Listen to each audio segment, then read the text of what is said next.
Hi everybody, कैसे हो सारे के सारे। तो हम एक और बार आ चुके हैं इस एक्सरसाइज 5.3 को पूरा खत्म करने। बाप रे बाप, इतना लंबा तो हमारे देश का ट्रेन भी नहीं है जितना लंबा ये एक्सरसाइज है। तो इस एक्सरसाइज के क्वेश्चन नंबर 14 को देखें तो इधर है find the sum of the odd numbers between 0 and 50। अच्छा, तो इधर 0 और 50 के बीच में ऑड नंबर, तो 0 से बड़ा ऑड नंबर है 1 और 50 से छोटा नंबर 49 भी एक ऑड नंबर ही है। तो हम इधर लिख देंगे the odd numbers between 0 and 50 are 1, 2 तो ऑड नंबर नहीं है, 3, 4 भी नहीं है, 5, 7, 9, इस तरीके से लास्ट नंबर है 49। तो फिर देखें तो हमें इस पूरे एपी का सम निकालना पड़ेगा और सम निकालने के लिए हमारे पास दो फॉर्मूला है, ये वाला और ये वाला। इसमें से हम ये वाला यूज़ कर सकते हैं क्योंकि इधर हमें लास्ट टर्म ए एन का वैल्यू पता है। तो हम इधर पहले लिख देंगे here first term a1 equal to 1 and last term an is equal to 49। अभी एक चीज़ देखो, हमें इधर n का वैल्यू पता नहीं है, तो n का वैल्यू के लिए हम ये लास्ट वाला टर्म यूज़ करेंगे। लिखेंगे again we know an is equal to a1 plus n minus 1 into D. अब d इज इक्वल टू क्या होगा, a2 minus 1 equal to a2 का वैल्यू है 3 माइनस a1 इक्वल टू 2।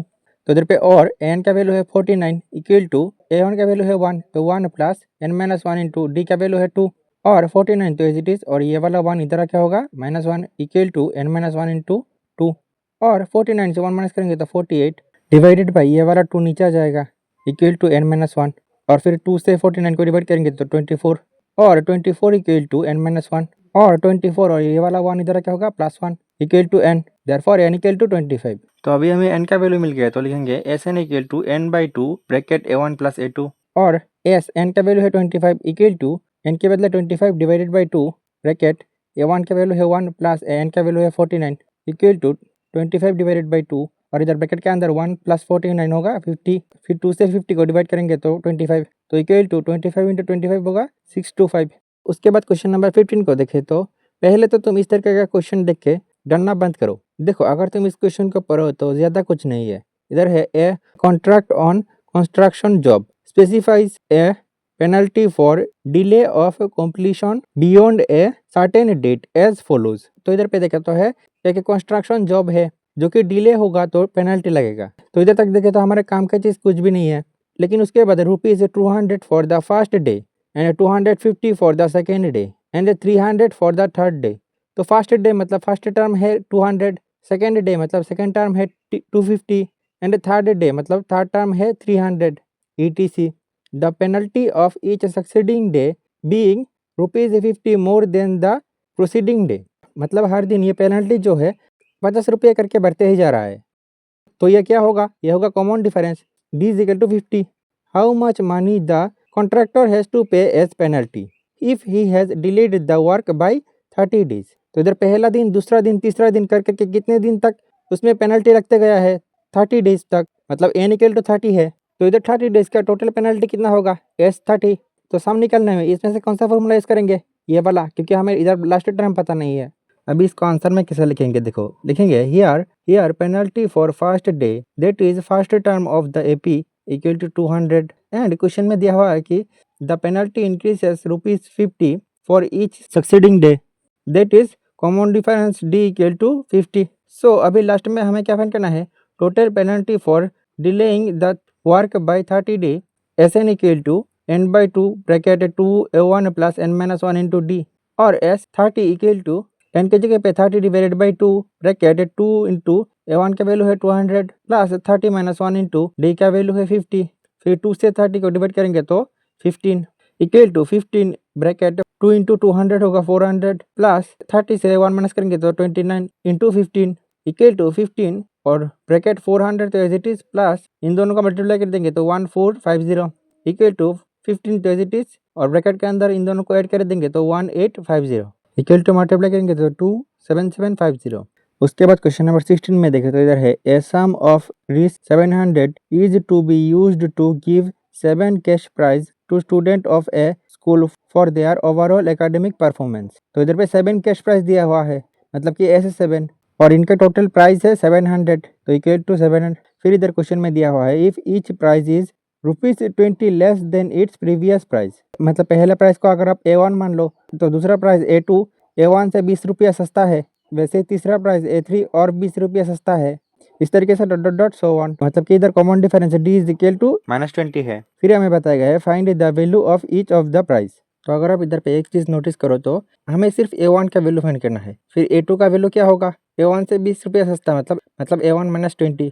वैसे इधर A2 से और 20 माइनस करेंगे तो A3 का वैल्यू मिल जाएगा। तो अब देखो A1 का वैल्यू निकालने के लिए हम ये वाला इन्फॉर्मेशन यूज करेंगे। लिखेंगे here sum of 7 cash price equal to 700। So S7 equal to 700। Now each price is ₹20 less than its previous price, that is common difference D equal to -20, क्योंकि 20 रुपीज करके कम होते जा रहा है तो इसीलिए -20। Now we know that Sn is equal to 10 के जगह पे 7/2 bracket 2A1 plus n-1 into D, और S7 का वैल्यू है 700 equal to 7/2 bracket 2 into A1 plus 7 से 1 करेंगे तो 6 इंटू डी का वैल्यू है -20, और 700 इक्वल टू इधर इन दोनों को मल्टीप्लाई करेंगे तो 7/2 into 2A1 plus 7/2 into 6 into -20, और 700 इक्वल टू इधर 2 कैंसिल आउट तो 7A, और फिर इधर 7 3 और -20 को मल्टीप्लाई करेंगे तो -420, और 700 और इसको इधर लेंगे तो +420 इक्वल टू 7A,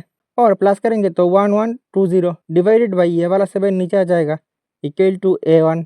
अब 7 से इसको डिवाइड करेंगे तो 160, therefore A1 equal to 160। So value of first price A1 equal to 160। तो फिर value of second price A2 equal to क्या होगा, इस पहले प्राइस का वैल्यू से 20 रुपया सस्ता इक्वल टू 140। वैसे ही third price, fourth price, fifth price, sixth price और सेवेंथ प्राइस। उसके बाद क्वेश्चन नंबर 17 में देखें तो इधर है student thought of planting trees in and around the school to reduce air pollution. मतलब कितना झूठ बोला जा सकता है। स्टूडेंट और पेड़ लगाने की बात करेंगे, ये जरूर इन्वायरमेंट डे की बात कर रहा है जब टीचर हमसे जबरदस्ती पेड़ लगवाता है। तो इधर पे क्वेश्चन में आगे देखे तो it was decided that the number of trees that each section of each class will plant will be same as their class in which they are studying. तो अगर आप इधर पे थोड़ा कंफ्यूज हो गए तो इधर पे एग्जांपल दे के समझाया गया है। ईजी मतलब कि example, A selection of class 1 will plant 1 tree. तो क्लास 1 में पढ़ने वाला स्टूडेंट एक पेड़ लगाएगा। ए selection of class 2 will plant 2 trees. तो सेकंड क्लास में पढ़ने वाला 2 पेड़ लगाएगा। इस तरीके से and so one till class 12।